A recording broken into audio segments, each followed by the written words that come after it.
વડોદરામાં સ્થાનિક સ્વરાજની ચૂંટણીને લઈને તંત્ર સંપૂર્ણ રીતે સજ્જ બન્યું છે. મતદાન અને ગણતરી અંગે ચૂંટણી અધિકારી અનિલ ધામેલિયાએ મહત્વપૂર્ણ માહિતી આપી છે. કુલ 46 બેઠકો બિનહરીફ જાહેર થઈ છે, જ્યારે 21 લાખથી વધુ મતદારો મતાધિકારનો ઉપયોગ કરશે.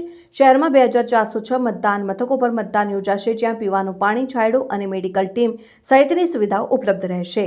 દિવ્યાંગ અને વૃદ્ધ મતદારો માટે ખાસ વ્યવસ્થા કરવામાં આવી છે. દરેક મથક પર ઈવીએમ મશીન સાથે 21,000થી વધુ સ્ટાફ અને 7,239 પોલીસ જવાન તૈનાત રહેશે.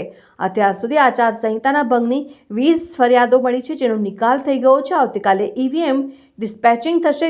મતગણતરી પોલિટેકનિક કોલેજ ખાતે હાથ ધરાશે અને આગામી 26મી તારીખે મતદાનની પ્રક્રિયા હાથ ધરવાની છે.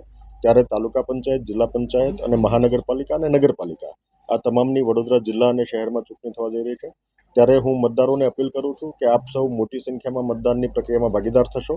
સવારે 7 વાગ્યાથી લઈને સાંજના 6 વાગ્યા સુધી મતદાનની પ્રક્રિયા હાથ ધરાવવાની છે.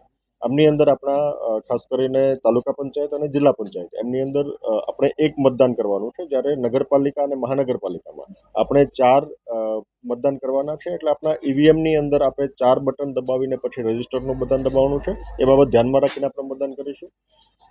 સાથોસાથ આપણે મતદાનની પ્રક્રિયામાં જે ડોક્યુમેન્ટ્સ લઈ જવાના હોય, વેલિડ ડોક્યુમેન્ટ છે, એમની અંદર આધાર કાર્ડ અને અન્ય ડોક્યુમેન્ટ્સ આપણા જે છે નિર્ધારિત કરેલા, નરેગાનું આપણું જોબ કાર્ડ હોય, આપણો પાસપોર્ટ હોય અથવા અન્ય ડોક્યુમેન્ટ્સ જે નિર્ધારિત કરેલા છે, 14 જેટલા આપણા અલગ અલગ ડોક્યુમેન્ટ છે, એ ડોક્યુમેન્ટ્સ પણ આપણે મતદાનની પ્રક્રિયામાં સાથે લઈ જઈશું.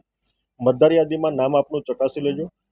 એસઆઈઆરની પ્રક્રિયા પછી સામાન્ય ફેરફાર બની શકે કે ક્યાંય કોઈ મતદાનના સ્થળમાં થયો હશે, તો એ કિસ્સાની અંદર આપનું જે મતદાર યાદીમાં નામ હોય એ મતદાન મથક ઉપર આપણે મતદાન કરવા જવાનું છે. ઉનાળાનો સમય છે, એટલે શક્ય હોય ત્યાં સુધી આપણે વહેલી સવારના ભાગે મતદાન કરવા જઈએ. વયોવૃદ્ધ મતદાતા હોય, કોઈ મતદાતાઓ બીમાર હોય, અશક્ત હોય અથવા તો પ્રેગ્નન્ટ વુમન હોય, તો એ કિસ્સામાં આપણે ક્યુમાં ન ઊભા રહેવાની પણ વ્યવસ્થા કરેલી છે. પુરુષ અને સ્ત્રી માટે અલગ અલગ ક્યુ આપણે સામાન્ય રીતે કરતા હોઈએ છીએ. એટલે મોટી સંખ્યામાં મતદારોમાં ભાગીદાર થાય એવું સૌને આહવાન કરું છું. આપનો કિંમતી મતનો અવશ્ય પ્રયોગ કરો અને મતદાનની પ્રક્રિયામાં ભાગીદાર થાવ, લોકશાહીની પ્રક્રિયામાં ભાગીદાર થાવ એવું સૌને આહવાન કરું છું. આભાર.